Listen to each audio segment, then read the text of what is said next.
দাদা পয়সা দেওয়া লাগবে নাকি? দেখো তো ভাড়া গাড়ি তো যাওয়াই হবে নাকি দাদা ওই জান তো খুঁজবে তো টাইম নেই তো। পুষবে যাও তো মুই কি করম রে? আরে শোন ব্যাপারটা হলো কি, তোর তোর কয় টাকা হয়? হ্যাঁ শুনতে বলে। না না না না আরে ভাই পুরো টাইমে গাড়ি যাবে। আরে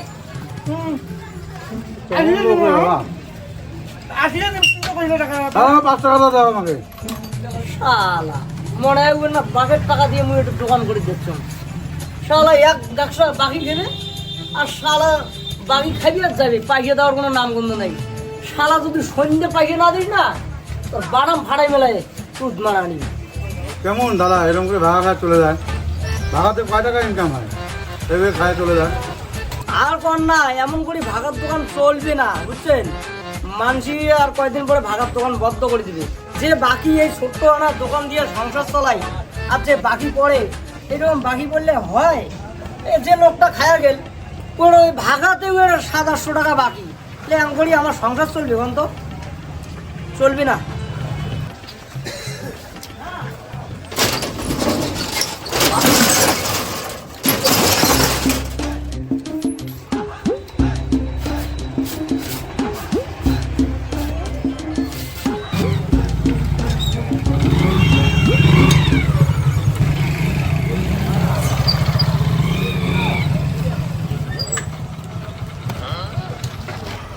দাদা একটা ভাড়া খাই দে।